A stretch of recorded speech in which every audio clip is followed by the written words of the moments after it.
نبی کے دین پہ مٹنے کی بات کرتے ہو،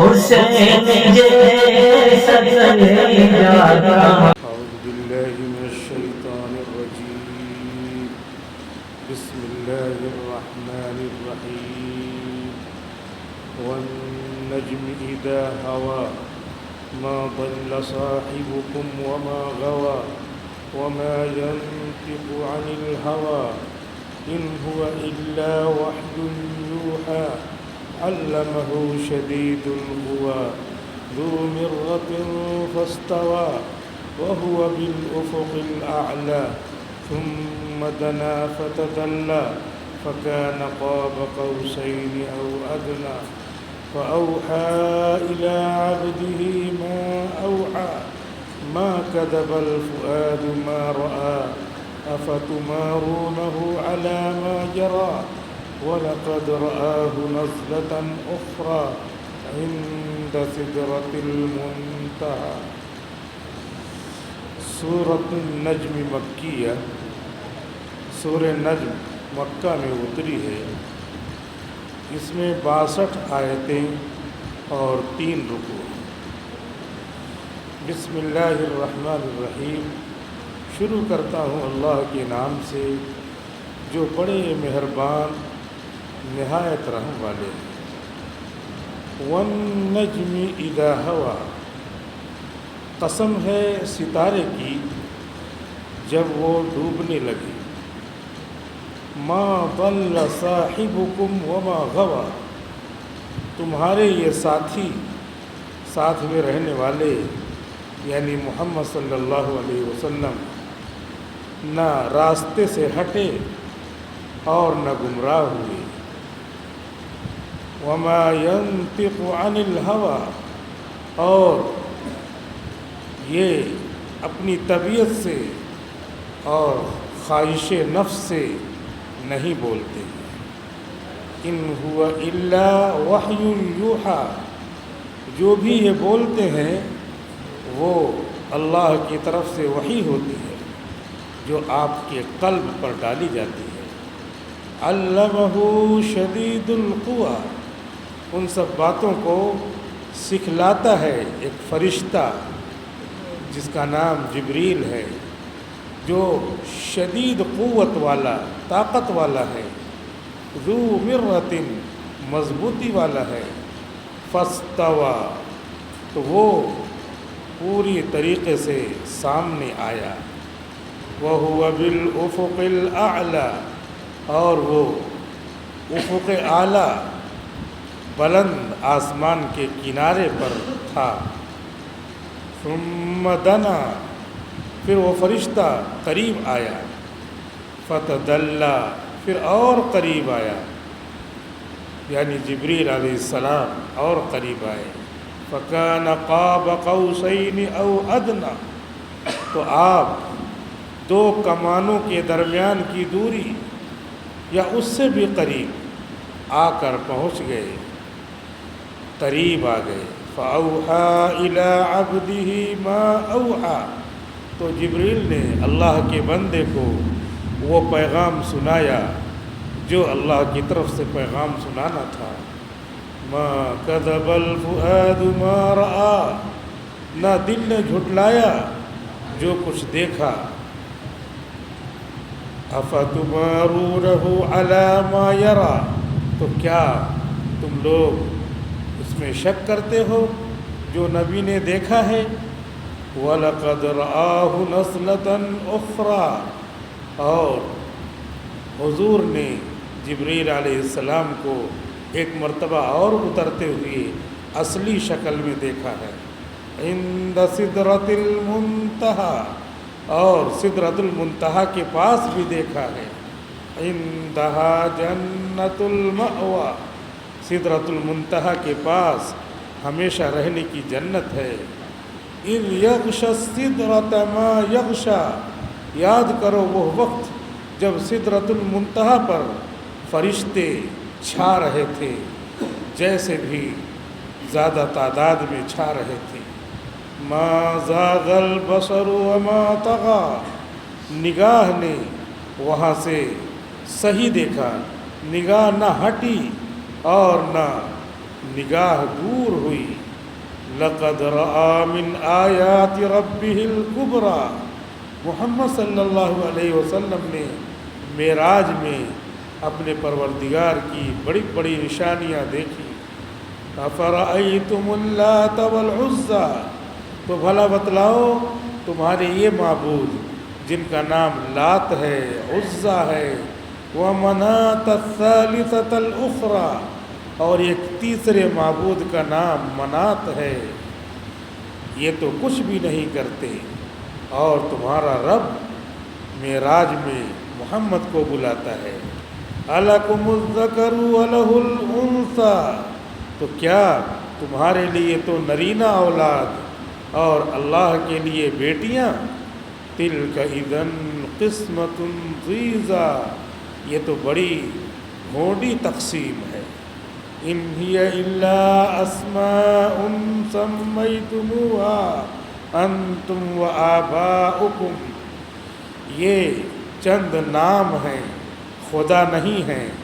لات، منات، عزیٰ، یہ چند نام ہیں جن کو تم نے اپنی طرف سے رکھ لیا ہے اور تمہارے باپ دادا نے رکھ لیا ہے کہ یہ خدا ہیں۔ یہ خدا نہیں، یہ سب نام ہیں صرف۔ ما انزل اللہ بہا من سلطان، اللہ تعالیٰ نے ان کے خدا ہونے کے لیے کوئی دلیل نہیں اتاری ہے۔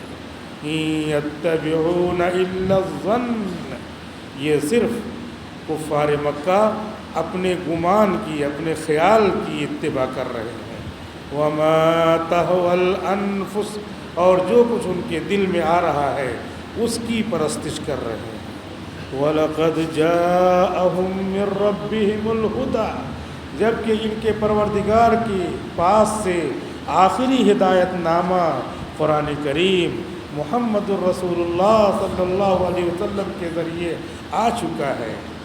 ام للانسان ما تمنا، کیا انسان کو وہ سب چیزیں مل جاتی ہیں جو جو وہ تمنا کرتا ہے؟ نہیں، اللہ نے اپنے ہاتھ میں سب رکھا ہے۔ فَلِلَّهِ الْآخِرَةُ وَالْأُولَىٰ، تو اللہ ہی کے قبضے میں ہے آخرت کا سارا معاملہ اور دنیا کا سارا معاملہ۔ یہ سورۃ النجم نئی سورت شروع ہو رہی ہے، 27واں پارہ ہے یہ۔ سورہ ذاریات کے بعد سورہ طور مکمل ہوئی، اب یہ سورہ نجم ہے۔ نجم کے عربی میں معنی آتے ہیں ستارہ، ستارہ روشنی دیتا ہے۔ ایسے ہی ہر چیز کے اندر نفع کی چیز ہے، کوئی نہ کوئی نفع ہر چیز میں ہے۔ تو نفع دیکھ کر کے آدمی سب کچھ اسی کو سمجھ لے، اللہ تعالیٰ یہ قسم کھا کر کے فرماتے ہیں ایسا نہیں۔ والنجم، قسم ہے ستارے کی، ستارے میں روشنی ہے اور ہر چیز میں اپنا اپنا نفع ہے، لیکن اذا ہوا، جب وہ ستارہ بھی ڈوب جاتا ہے تو جس چیز کے اندر نفع ہو اور وہ چیز ختم ہونے والی ہو اس کے پیچھے نہیں پڑنا چاہیے۔ جس چیز کے اندر نفع ہو اور وہ نفع دائمی ہو اس کے پیچھے پڑنا چاہیے۔ وہ کون سی چیزیں ہیں؟ وہ جو محمد صلی اللہ علیہ وسلم پیش کرتے ہیں وہ چیزیں نفع والی ہیں اور وہ دائمی نفع ہے۔ مثال کے طور پہ شراب ہم پیتے ہیں، شراب میں بھی نفع قرآن شریف میں کہا ہے، اسے طاقت آ جاتی ہے، لیکن نبی نے منع کیا ہے اس کو نہ پیو، تو اس میں نفع کیا ہے؟ ثواب، وہ دائمی ہے۔ کوئی ثواب ایسا نہیں ہے جس کو دنیا کا کوئی آدمی چھین لے۔ آپ نے چپکے سے کہیں سے راستے سے اینٹ پتھر ہٹا دیا، کوئی نہیں جانتا، اسے کوئی چھین نہیں سکتا، دنیا کی کوئی طاقت نہیں چھین سکتی۔ یہ روزہ ہم رکھ رہے ہیں، چپکے چپکے ہم رات میں اٹھ کر کے 2 رکعت نماز پڑھ لے رہے ہیں، سحری کے وقت تہجد کی نماز پڑھ لے رہے ہیں، یہ کوئی چھین نہیں سکتا، اور کوئی بڑا سے بڑا گناہ کسی نیکی کو ختم بھی نہیں کر سکتا۔ اس وجہ سے نیکیاں کرنا چاہیے. اللہ نے ان کا حکم دیا ہے, نبی نے اس کو کرنے کے لیے کہا ہے, یہ دائمی ہے, اس کا نفع دائمی ہے. اب یہی سمجھانا ہے بندوں کو. اللہ تعالیٰ نبی کو بھیج کر کے یہی سمجھاتے ہیں, کام کرو تم ایسے نفع والا کام کرو جو نفع دائمی ہو, ایسا کام نہ کرو جو نفع کیا ہو, عارضی ہو. اچھا, جو نفع دائمی ہے اس کا نفع عارضی بھی ہے. جیسے جتنے بھی نیک کام ہیں, روزہ ہے, نماز ہے, عبادت ہے, تو اس کا نفع دائمی تو ہے ہی, لیکن اس کا نفع دنیا میں بھی ہے. آپ داڑھی لگا کے کسی محکمے میں جائیے, اگر وہاں پہ دو چار ویسے نہ ہوں تو رسپیکٹ کرتے ہیں. ہم سے ایسے پرنسپل اور ٹیچر ملے ہیں جنہوں نے بتایا کہ مولانا میں داڑھی نہیں رکھتا تھا, میں اپنے گاؤں میں جب جاتا ہوں, مولانا آپ کی بات سنتے سنتے میں نے داڑھی رکھ لیا. اور وہ بتا رہے ہیں میں پرنسپل ہوں اپنے اسکول کا, واقعتاً وہ رسپیکٹ دیتے ہیں. تو یہ ایک مثال ہے کہ اپنے دینی کام میں دنیا کا بھی نفع ہے, وہ رسپیکٹ دیتے ہیں. جس طرح گالم گلوچ سے دوسرے سے بات کرتا ہے, ہم سے بڑا, وہ بتا رہے ہیں ہم سے بڑا جس طرح بات کرتا ہے ہم سے نہیں بات کرتا, ہم سے جو ہے رسپیکٹ سے بات کرے گا. ہم سے بڑا ہے وہ بھی کچھ بھی ڈانٹ واٹ دے سکتا ہے, لیکن فوراً ہمارے پاس آ کر کے اس کا لہجہ کمزور ہو جاتا ہے. تو صرف داڑھی نہیں, جتنے بھی نیک کام ہیں چھوٹے بڑے, کیونکہ اللہ کی طرف سے ہے, اللہ دائمی ہے, تو اس کا نفع بھی دائمی ہے. تو یہاں پر اللہ تعالیٰ قسم کھا کے بتاتے ہیں کہ صرف ستارہ نہیں, دنیا کی بہت ساری چیزیں ہیں جس کا نفع ہے. سب میں کوئی نہ کوئی نفع ہے, کوئی چیز ایسی نہیں ہے جس کا نفع, جس میں نفع نہ ہو, لیکن وہ نفع دائمی نہیں ہے, وہ نفع ہمیشہ کا نہیں ہے. جو نفع ہمیشہ کا ہو, اور ہماری روح ہمیشہ کی ہے. ہماری روح, موت کس کو کہتے ہیں؟ موت کہتے ہیں روح کا بدن کو چھوڑ دینا, بس اسی کا نام ہے نفع, اسی کا نام ہے موت. موت ہے بدن کو چھوڑ دیا, اسی کو عربی میں کہتے ہیں منتقل ہونا, چلا جانا. تو اسی کو ہم لوگ بھی اردو میں کیا کہتے ہیں, اس کا انتقال ہو گیا. انتقال مطلب روح یہاں سے چلی گئی, منتقل ہو گئی, اور کہاں جائے گی؟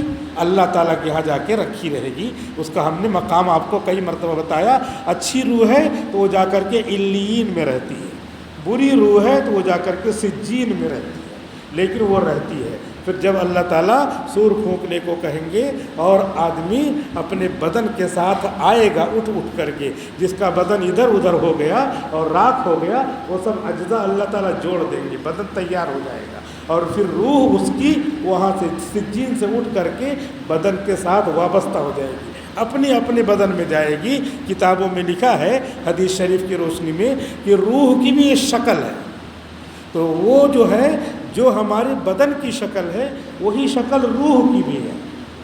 تو اس لیے جب بدن تیار ہوگا تو وہ روح اپنے ہی بدن میں جائے گی, کیونکہ اس کی شکل وہی ہے, اس کا سانچہ وہی ہے, قالب وہی ہے, تو اسی میں جا کے وہ فٹ ہوگی. کوئی چھوٹا, کوئی اور بڑا, کوئی اور بڑا, تو اسی طرح روح اسی سائز کی ہے, تو اسی میں جا کے وہ فٹ ہوگی. کسی دوسرے کی روح کسی دوسرے کے بدن میں نہیں جائے گی. تو اب یہ روح کیا ہے؟ دائمی ہے.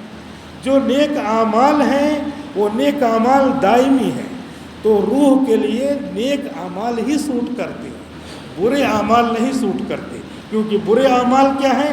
برے اعمال اس روح کو تکلیف پہنچانے والے ہیں, وہ جہنم میں لے جانے والے ہیں. اس وجہ سے دائمی روح کے لیے دائمی عمل, اور وہ دائمی عمل نبی نے جو بتلایا ہے, اور نبی جو بتلا رہے ہیں, کوئی یہ کہے کہ غلط بتلا رہے ہیں, اللہ تعالیٰ کہہ رہے ہیں ما ضل صاحبکم, تمہارے نبی راستے سے ہٹے نہیں, وما غوا, اور کوئی غلط اور گمراہی کی بات نہیں کر رہے ہیں. یہاں اس لیے بتانا پڑ رہا ہے کہ کفار مکہ باقاعدہ آپ کو کیا کہہ رہے ہیں کہ باپ دادا کے دین کو چھوڑ کر کے کہاں چلے گئے, کتنے خوبصورت ہیں, کتنے اچھے ہیں, 40 سال پہلے کتنا سچ بولتے تھے, آج بھی 40 سال کے بعد نبوت ملنے کے بعد بھی ہم لوگ امانتی انہیں کے پاس رکھتے ہیں. بیٹھ کر کے ایسے غور کرتے تھے, سوچتے تھے یعنی گمراہ ہو گئے باپ دادا کے دین سے. تو اللہ تعالیٰ تردید کر رہے ہیں, نہیں گمراہ نہیں ہوئے, تم لوگوں کی سوچ بدلی ہوئی ہے. ابھی تک 40 سال تک تم ان کو امانت دار کہتے تھے، سچے کہتے تھے، ہر بات میں ان پر مر مٹنے کے لیے تیار تھے. تم جو ہے حجر اسود کے بارے میں جھگڑا ہو رہا تھا کہ کون اٹھائے کون نہ اٹھائے. تو جب تم نے یہ طے کیا تھا کہ جو سب سے سویرے خانہ کعبہ میں آ جائے گا اس کو ہم اپنا ذمہ دار بنائیں گے، تو اس وقت جو ہے دیکھا تم نے کہ محمد آئے ہیں، تو تم لوگوں نے کہا بہت اچھا، الصادق الامین آئے ہیں، یہ ہمارا فیصلہ کریں گے. یہ حجر اسود ہم لوگ خانہ کعبہ بنا رہے ہیں، گر گیا تھا خانہ کعبہ سیلاب کی وجہ سے، اس کے بعد اس کو بنایا انہوں نے، تو حجر اسود رکھنے کی بات تھی. تو حجر اسود مقدس چیز ہے، تو وہ سب قبیلے والے کہہ رہے تھے ہم رکھیں گے. اس میں لڑائی ہو رہی تھی. تو بعد میں فیصلہ یہ ہوا کہ جو سب سے پہلے آئے گا خانہ کعبہ میں کل سویرے، وہی جو ہے ہمارا ذمہ دار ہوگا. تو دیکھا صبح اٹھ کر کے محمد پہلے سے موجود، کیونکہ حضور تو پہلے سے عبادت کرتے رہتے تھے اللہ تعالیٰ کی. ابھی نبی نہیں بنے تھے، آپ کو نہیں معلوم تھا، لیکن یہ ہے کہ نبوت کی ساری چیزیں آپ کے اندر پہلے سے، یعنی اچھائیاں سب سے پہلے ہی سے آپ کے اندر موجود تھی. حضرت خدیجہ جب مال لے کر کے انہوں نے بھیجا تھا، حضرت خدیجہ نے کہ میرے غلام کے ساتھ آپ مال لے کر کے جاؤ، 40 سال پہلے ابھی آپ نبی نہیں بنے ہیں. تو مال لے کر کے حضور گئے، مان لیا 2 لاکھ روپیہ مثال کے طور پر لے کے گئے، تو نفع کتنا ہو گیا؟ نفع ہو گیا 4 لاکھ. تو کبھی اتنا نفع نہیں ہوا تھا. اب اس کے بعد جب واپس آ رہے ہیں تو حضرت خدیجہ ایک خاتون ہے، مالدار خاتون ہے، پیسے والی خاتون ہے، تو اپنے بالکنی کے اوپر سے دیکھ رہی ہیں کہ میرا غلام آ رہا ہے اور محمد آ رہے ہیں. تو کیا دیکھ رہی ہیں حضرت خدیجہ کہ اتنی تیز دھوپ ہے اور یہ لوگ آ رہے ہیں، تو محمد کے سر کے اوپر بادل چل رہا ہے. تو اس ماحول میں حضرت خدیجہ دیکھ رہی ہیں میں نے ان کو نوکری پہ رکھا ہے کہ مال لے جاؤ اور لاؤ بیچ کر کے، اور جو تمہارا جو ہے پیسہ بنے گا وہ تم کو دے دیں گے. وہی اللہ کے رسول کر رہے تھے. تو اب یہ دیکھ رہی ہیں کہ آ رہے ہیں سفر سے، ملک شام سے آ رہے ہیں، تجارت کا مال لے کر کے ابھی حساب کتاب دیں گے. تو دیکھ رہے ہیں کہ بادل سایہ فلک. وہیں ان کو یقین ہو گیا کہ یہ کوئی بہت بڑی شخصیت ہے جن سے میں تجارت کروا رہی ہوں، یہ کوئی بہت بڑی شخصیت ہے. تو اس طریقے سے الگ الگ طریقے سے سب دیکھ چکے تھے. محمد صلی اللہ علیہ وسلم جاتے تھے اپنے گھر سے نکل کر کے غار حرا میں جاتے تھے عبادت کرنے. آپ لوگ عمرہ کرنے گئے ہوں جائیے، حج کرنے گئے ہوں اور نہ کیا ہو تو جائیے حج کریں. تو وہاں دیکھیں کہ حضور کے گھر سے خانہ کعبہ کے پاس ہی حضور کا گھر ہے، وہاں سے غار حرا کتنی دور ہے. وہاں پہ آپ جاتے تھے تو جاتے تھے اللہ کے رسول ایسے ہی جاتے تھے، تنہائی میں بیٹھے رہتے تھے، پھر اللہ کو یاد کرتے تھے، واپس چلے آتے تھے. ابھی تو نہ قرآن اترا ہے نہ بھی مسائل اترے ہیں، ابھی کچھ نہیں اترا ہے. آپ جاتے تھے واپس آتے تھے. تو راستے میں جب آپ گزرتے تھے تو السلام علیکم کوئی کہہ رہا ہے تو ضرور دیکھتے تھے کدھر سے سلام کی آواز ہے. پھر جو ہے ایسے آگے بڑھے تھے، پھر السلام علیکم تو دیکھتے تھے کون آواز دے رہا ہے. پھر جاتے تھے، پھر اپنا چلے گئے. پھر ایک آدھ ہفتے میں کبھی واپس آتے تھے کھانا لینے کے لیے، کھانا لے کے چلے جاتے تھے. اور کبھی حضرت خدیجہ وہاں کھانا بھیج دیتی تھی کہ اب کھانا ختم ہو گیا ہوگا. وہاں کا کھانا تو کھجوریں وغیرہ زیادہ ایسی رہتی تھی کہ خراب بھی نہ ہو. بہرحال اس طرح پھر واپس آتے تھے تو پھر کوئی سلام کر رہا السلام علیکم، تو آپ دیکھتے تھے یہ پتھر سے آواز آ رہی ہے. پھر آگے بڑھتے تھے، پھر سلام کرتے السلام علیکم. تو مکہ ہے، آبادی ہے، سوسائٹی ہے، تو اور بھی لوگ تو وہاں رہتے ہوں گے. آتے کوئی جا رہا اپنے کام سے، کوئی کچھ کر رہا، کوئی اونٹ چرانے جا رہا، کوئی واپس آ رہا، اس طرح. تو اور بھی لوگ سنتے تھے یہ کون ہیں، ان کو سلام کر رہے ہیں، پتھر سلام کر رہا السلام علیکم. یہ سب چیزیں نبوت سے پہلے 40 سال پہلے یہ سب دیکھتے تھے سارے لوگ، کسی نہ کسی شکل میں. کوئی الگ سے دیکھا انفرادی طور پر انڈیویجولی، کوئی الگ جو ہے تجربہ رکھتا ہے، کوئی الگ تجربہ رکھتا ہے، یہ سب جان رہے ہیں. اب جب نبوت آ گئی تو اب بت کو آپ کہہ رہے ہیں کہ یہ بت نہ بولتے ہیں، نہ کھاتے ہیں، نہ پیتے ہیں، کیسے تم ان کو خدا مانتے ہو؟ تب سب کا پارا گرم ہو گیا. اب اس کے بعد اب یہی کہہ رہے ہیں کہ محمد گمراہ ہو گئے. بتائیے کتنے اچھے تھے, ان کو جو ہے پتھر بھی سلام کرتے تھے. حضرت خدیجہ خود دیکھے ہوئے ہیں کہ سایہ فگن ہو رہا ہے, بادل سایہ فگن ہو رہا ہے, لیکن یہ کفار مکہ جو بڑے بڑے سرغنہ تھے وہ کہتے تھے کہ محمد گمراہ ہو گئے. اللہ تعالیٰ نے آسمان سے یہ آیت اتار کے جواب دیا ہے, ما ضل صاحبکم وما غویٰ, تمہارے یہ جو ساتھی ہیں بالکل ٹریک پہ ہیں. سورہ یاسین کی آیت ہے, انک علی صراط مستقیم. اے نبی, یہ لوگ اب 10 لوگ کہتے ہیں تو آدمی کو آدمی ہونے کے ناطے شک ہونے لگتا ہے نا. کوئی چیز ہو تو کہہ رہے یہ سونا نہیں ہے, کوئی سونا نہیں ہے, کوئی آگے جا کر کے پھینک دے گا. انسان ہونے کے ناطے اس کو شک ہونے لگتا ہے.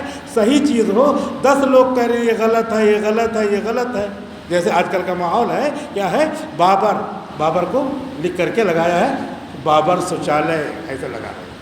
اورنگزیب جو ہے شوچالے, بابر مترالہ ایسے لگا رہے ہیں. تو یہ جو چھوٹی چھوٹی نسل ہے جو اسکولوں میں پڑھ رہی ہے وہ سب دیکھ کر کے کیا سمجھیں گے, ایسے ہی ہے. ان کو ہسٹری تو اندر معلوم نہیں, جن کو معلوم ہے وہ ہے مسلمان ہیں, تو مسلمان بھی وہ سب سوچ کر کے ان کو کوئی بات نہیں معلوم. اورنگزیب عالمگیر رحمۃ اللہ علیہ کو 11,000 حدیثیں زبانی یاد تھیں. قرآن شریف کے حافظ تھے, قرآن شریف کے حافظ تھے اورنگزیب عالمگیر رحمۃ اللہ علیہ. قرآن شریف میں ان کا واقعہ میں نے آپ کو بتایا ہے کہ اورنگزیب عالمگیر رحمۃ اللہ علیہ کا بچہ حافظ ہو گیا تو شاہ جہاں کے پاس لے جا کر کے انہوں نے کہا کہ ابا یہ آپ کا پوتا حافظ ہو گیا ہے, آپ کا پوتا حافظ ہو گیا, خوش ہو جائیے. تو شاہ جہاں کچھ نہیں بول رہے, تو سوچ رہے لگ رہا سنا نہیں. تو اورنگزیب عالمگیر رحمۃ اللہ علیہ نے کہا کہ ابا میں کیا کہہ رہا ہوں, یہ آپ کا پوتا حافظ ہو گیا ہے. تو شاہ جہاں کہہ رہے ہیں کہ سن رہا ہوں بیٹا, سن رہا ہوں, نہیں لیکن میرے لیے خوشی کی کیا بات ہے, وہ تو تمہارا بیٹا ہے, تمہارے سر پہ تاج باندھے گا, تمہارے سر پہ, والدین کے سر پہ تاج پہنایا جائے گا. میرے لیے خوشی ہوتی جب میری کوئی اولاد حافظ ہوتی. اب یہ ایسے کہا تو چوٹ لگ گئی, اورنگزیب عالمگیر رحمۃ اللہ علیہ کے دل میں چوٹ لگ گئی, کیونکہ جتنے لڑکے تھے وہ سب ایسے ہی بادشاہ ہیں, تو بادشاہوں کے اولاد ایسے نہیں کہ ایک دم بگڑے ہوئے, اور ایسے بھی نہیں کہ ایک دم بہت متقی, لیکن یہ کہ بالکل آپ ان کو نہیں کہہ سکتے گمراہ, لیکن تھے لڑکے, بادشاہ کے لڑکے, گھر میں بادشاہت ہے تو کچھ بھی کریں گے. تو اس طریقے سے نہیں تھے, لیکن شاہ جہاں نے کہا کہ کیا میرے لیے کیا خوشی کی بات ہے. خوشی کی بات جب ہوتی جب میرے سر پہ کوئی تاج پہناتا, میری اولاد کوئی حافظ ہوتی.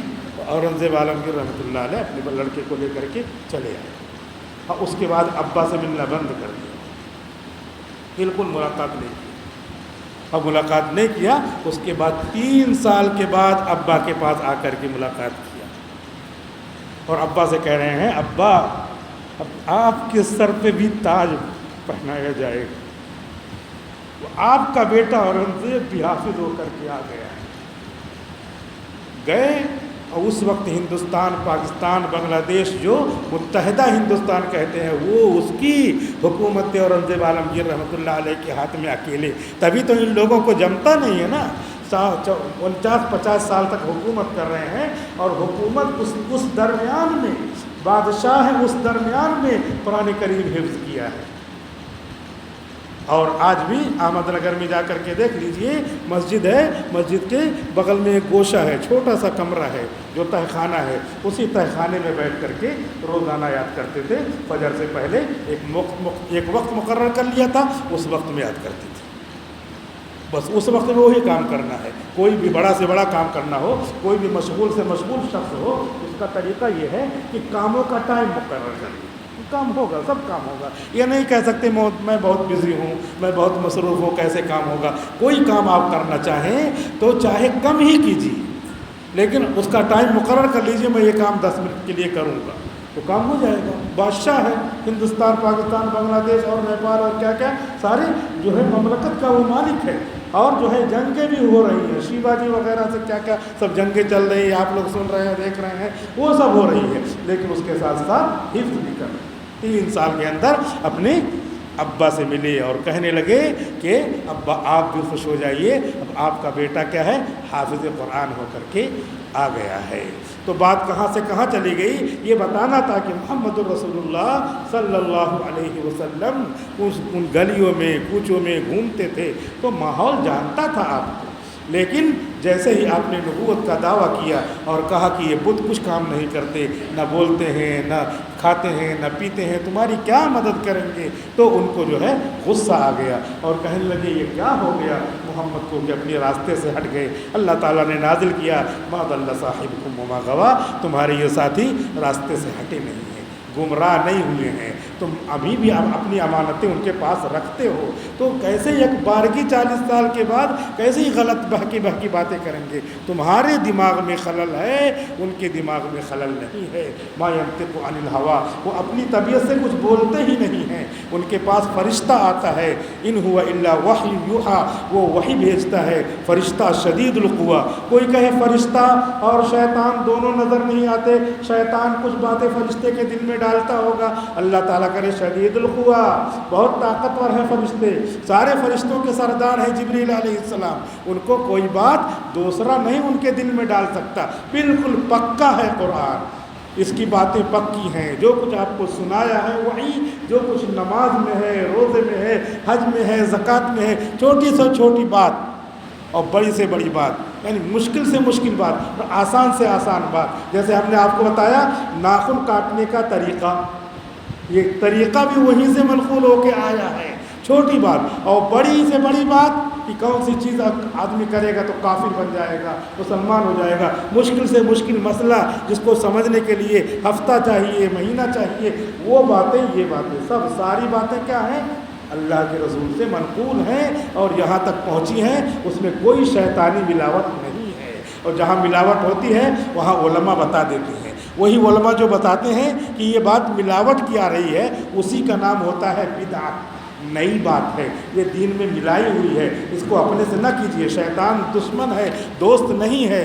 اور جو ہے یہ ناخن کاٹنے کا طریقہ ہم نے بتایا تھا کہ پہلے یہ انگلی کاٹی، پھر یہ کاٹی، پھر یہ اس طریقے سے یہاں سے شروع کریں، پھر ادھر آئے، یہ کاٹے، پھر یہ، پھر یہ، پھر یہ، آخر میں سب سے انگوٹھا، تو یہ چھوٹی بات، یہ بھی منقول، یہ بھی بھولا نہیں، لوگوں نے بلایا نہیں، کیونکہ اللہ تعالیٰ نے کہا تھا جبریل امین لے کے اترے ہیں یہ دین، اور اس دین میں کیا ہے کوئی ملاوٹ کر ہی نہیں سکتا، پھر حضور پر آپ نے نازل کیا، اور حضور صلی اللہ علیہ وسلم آخری نبی ہیں، سید الانس والجن ہیں، سردار ہیں، آپ کا دماغ بہت طاقتور آپ کو دیا گیا، آپ نے کوئی چیز جو ہے بھلائی نہیں، اور اللہ نے وعدہ کیا ان علینا بیانہ، جب جبریل امین لے کر کے قرآن اترتے تھے تو حضور جلدی جلدی منہ سے دہرانے لگتے تھے، انا انزلناہ، تو حضور کہتے تھے انا انزلناہ والنجم اذا ہوا اذا ہوا، اس طرح کرتے رہتے تھے حضور۔ اللہ تعالیٰ نے منع کیا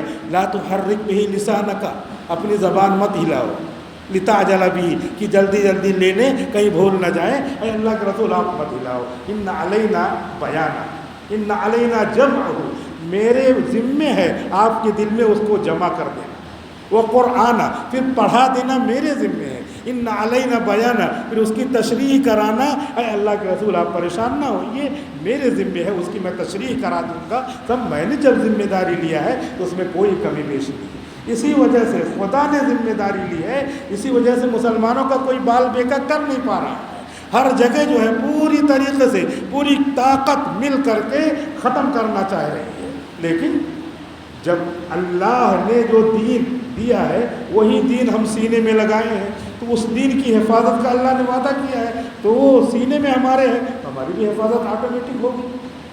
جس دین کو اللہ نے اپنا محبوب بنایا ہے وہ اپنے سینے میں ہے، تو وہ آدمی بھی محبوب ہوگا آٹومیٹک۔ آپ دیکھتے ہوں گے بہت سارے بزرگان دین جن کا کبھی آپ نے نام نہیں سنا اور علاقے میں آ گئے تو پورا پروانہ وار سب فدا ہو کر کے آ جاتے ہیں۔ کیوں آ جاتے ہیں؟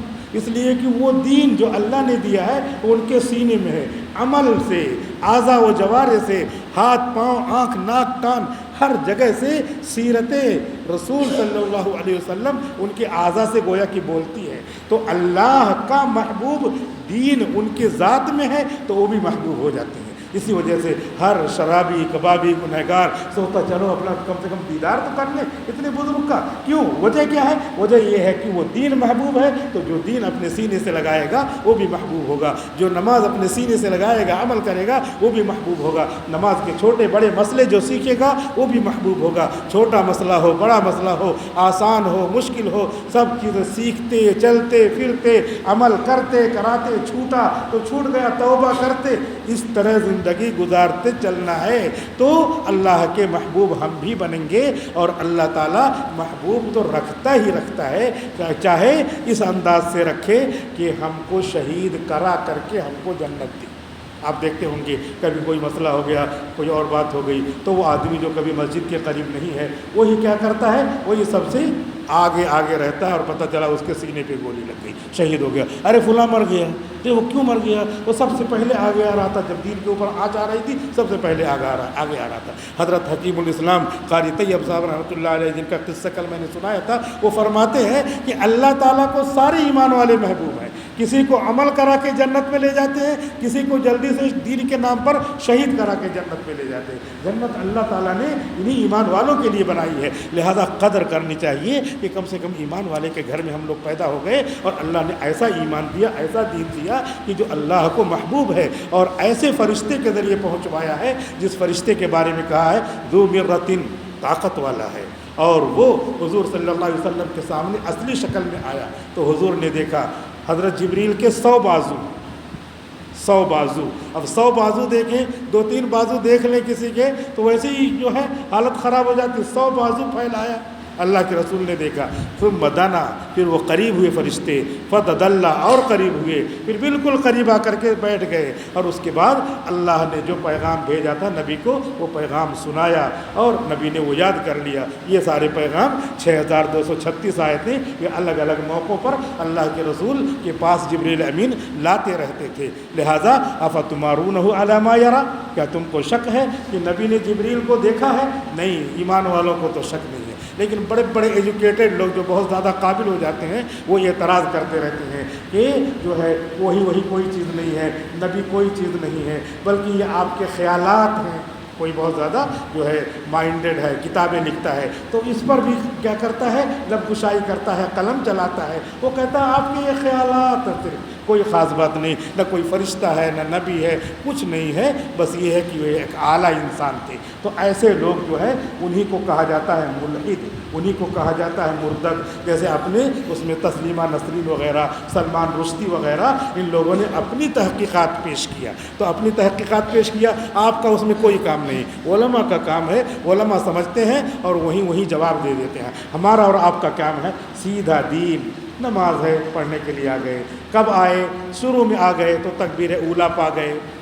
تکبیر اولیٰ کب تک ہوتی ہے؟ تکبیر اولیٰ 4 شکل میں تکبیر اولیٰ آپ پا سکتے ہیں. یا تو ایک دم امام کے ساتھ آ گئے، جیسے کوئی آدمی یہ طے کر لے کہ تکبیر اولیٰ کے ساتھ مجھے 40 دن نماز پڑھنی ہے. اس کی فضیلت یہ ہے تکبیر اولیٰ کے ساتھ نماز پڑھنے کی کہ اگر کوئی 40 دن تک تکبیر اولیٰ کے ساتھ نماز پڑھے تو اس کو جنت میں جانے کا دنیا ہی میں پروانہ مل گیا، یعنی جنتی ہے وہ.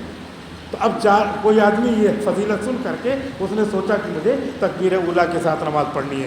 آپ سبھی لوگ جو گھر رہتے ہیں یہی رہتے ہیں وہ تو آسانی سے 40 دن تک تکبیر اولیٰ کے ساتھ نماز پڑھ سکتے ہیں، اور پڑھنا چاہیے. جو کہیں ادھر ادھر سفر وفر میں ہے لیکن جب دیکھے کہ میرا قیام یہاں 2 مہینے رہے گا تو وہ بھی کوئی بھی چاہے تو یہ اہتمام کے ساتھ پڑھ سکتا ہے. تو اس کے آگے مجھے مسئلہ بتانا تھا، وہ یہ ہے کہ یہ فضیلت حاصل کرنے کے لیے ایک آدمی تکبیر اولیٰ کے ساتھ نماز پڑھنا چاہتا ہے تو اب وہ سوچ رہا کہ اللہ اکبر کے وقت پہنچے گے تبھی تکبیر اولیٰ ہو. نہیں، اس کی 4 شکلیں ہیں. مثال کے طور پہ تھوڑا دیر ہو گئی، وہاں پہ یہاں پہ تکبیر ہو گئی اور اپنی مسجد میں داخل ہو رہے ہیں اور آئے شامل ہو گئے، ثنا ختم ہونے کے بعد شامل ہو گئے، تب بھی تکبیر اولیٰ پانے والے کہلائیں. یہ دوسری شکل ہو گئی. تیسری شکل یہ ہے کہ الحمد پوری ہو گئی تب شامل ہوئے، تب بھی تکبیر اولیٰ پانے والے مانے جائیں. اور سورت ختم ہو گئی تب بھی پہنچ گئے، تب بھی تکبیر اولیٰ پانے والے مانے جائیں. اور آخری شکل کیا ہے؟ رکوع میں پہنچ گئے، یعنی رکعت اگر مل گئی تب بھی یہ کہا جائے گا کہ تکبیر اولیٰ آپ پا گئے. تو اتنی شکلیں ہیں. لہٰذا جو شخص یہ چاہے کہ میں تکبیر اولیٰ سے 40 دن تک نماز پڑھوں تو کبھی یہ نہ سوچے کہ میں جو ہے شروع میں تو پہنچ نہیں پایا اور جو سورہ فاتحہ ختم ہو گئی میری تکبیر اولیٰ چھوٹ گئی. نہیں، چاروں شکلوں میں سے کسی نہ کسی شکل کے ساتھ وہ 40 دن تک چاہے تو نماز پڑھ سکتا ہے. تو تکبیر اولیٰ کا اہتمام، اب یہ مسئلہ سیکھا کہ ہم شروع میں آ گئے تکبیر اولیٰ کے ساتھ ہم نماز پڑھ رہے ہیں. ایسے ہی ایک آدمی آیا، نماز ہو رہی ہے، نماز ہونے کی حالت میں پہلی رکعت میں پہنچ گیا اور جہری نماز ہے، سورہ فاتحہ زور زور سے امام صاحب پڑھ رہے ہیں. تو اب اس کا حکم یہ ہے کہ جب جہری نماز ہے تو پھر ثنا نہ پڑھے، اللہ اکبر کہہ کے پہلی رکعت میں امام کے ساتھ شامل ہو جائے. اب ثنا نہ پڑھے، کیونکہ جب قرأت ہوتی ہے تو قرأت ہوتے وقت پیچھے والے کا حکم یہ ہے کہ اس کو غور سے سنیں اور چپ رہے.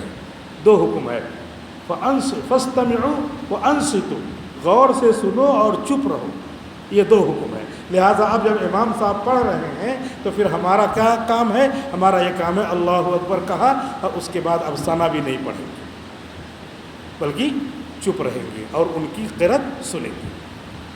اللہ اکبر کہیں ہم نماز میں شامل ہو گئے. اور اگر دوسری رکعت میں پہنچے، تیسری میں پہنچے، تب تو اللہ اکبر کہنے کے بعد ثنا پڑھنا ہی نہیں. ثنا پڑھنا ہے جب نماز پوری کریں گے اس وقت، ٹھیک ہے.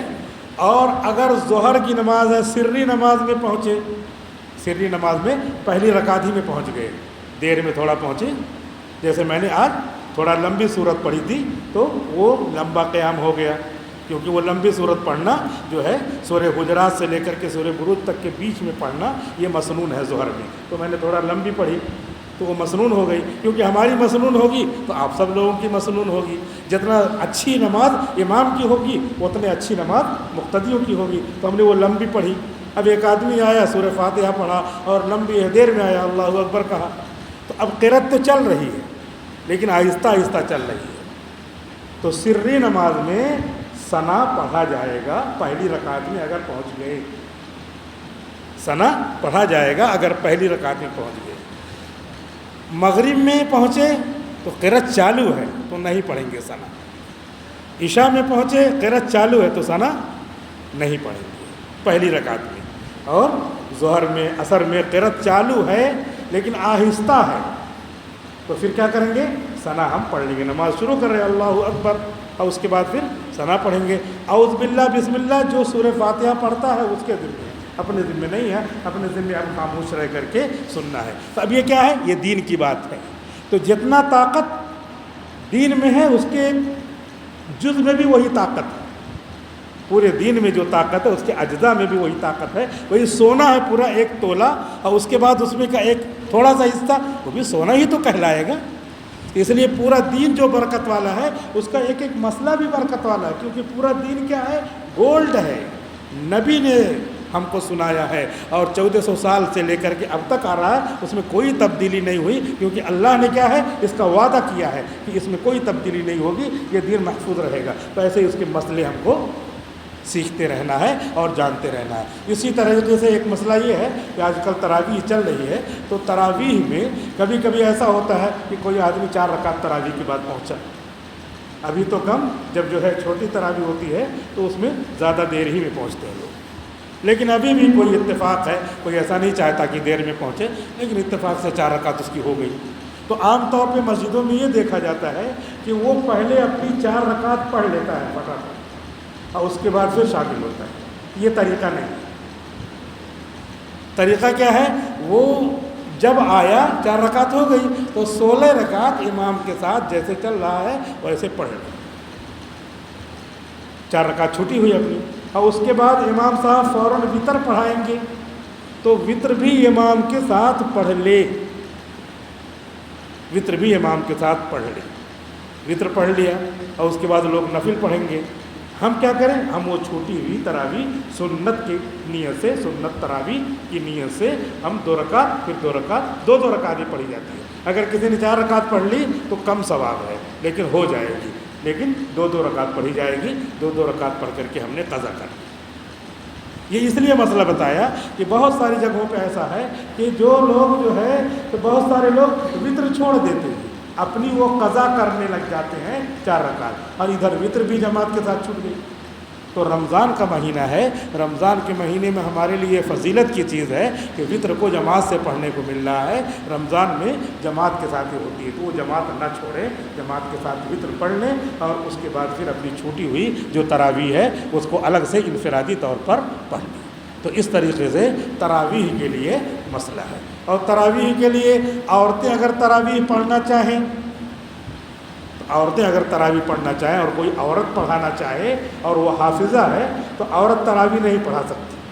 عورت کا جماعت کرنا مکروہ تحریمی ہے۔ عورت حافظہ ہے، وہ سوچے میں جماعت کراؤں اور پیچھے عورتیں پڑھتی ہیں، پڑھیں، لیکن وہ جماعت نہیں کرا سکتی، مکروہ تحریمی ہے عورتوں کا جماعت کرانا، امام بننا مکروہ تحریمی ہے، وہ نہیں کرا سکتی۔ پھر وہ اس کا قرآن کیسے محفوظ رہے گا؟ اس کے قرآن کے محفوظ رہنے کا طریقہ یہ ہے کہ وہ 2 رکعت نفل کی نیت بعد کر کے قیام اللیل کے نام سے نماز پڑھے، اور اسی میں 1 پارہ 2 پارہ جتنا اس کو پڑھنا ہو پڑھنا۔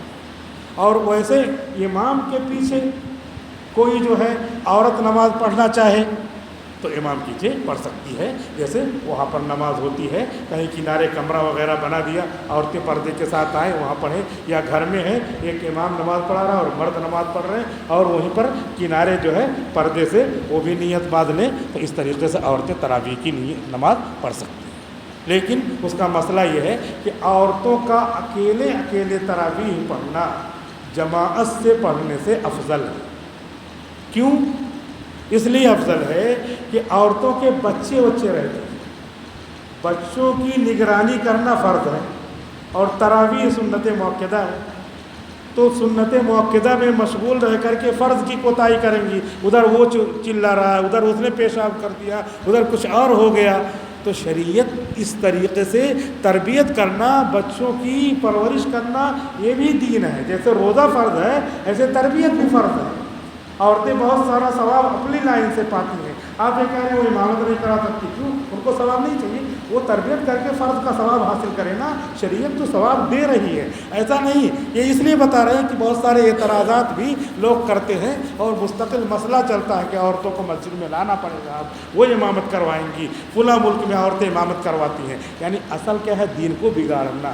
لیکن اللہ تعالیٰ نے دین کی حفاظت کا ذمہ لیا ہے، وہ بگڑے گا نہیں۔ چند لوگ مل کر کے اپنا پڑھاتے رہیں، لوگ بتائیں گے کہ یہ مسئلہ کیا ہے، غلط ہو رہا ہے، صحیح دین پہ عمل نہیں ہو رہا ہے۔ بہرحال یہ تراویح کا مسئلہ بھی یاد رکھنا چاہیے کہ اس طریقے سے اگر کبھی دیر ہو جائے تو آدمی اپنی جو ہے وطر کی نماز امام کے ساتھ پڑھ لے، اور چھوٹی ہوئی تراویح بعد میں 2 رکعت 4 رکعت جتنی چھوٹی ہو وہ پڑھ لے۔ اللہ تعالیٰ عمل کرنے کی توفیق عطا فرمائے۔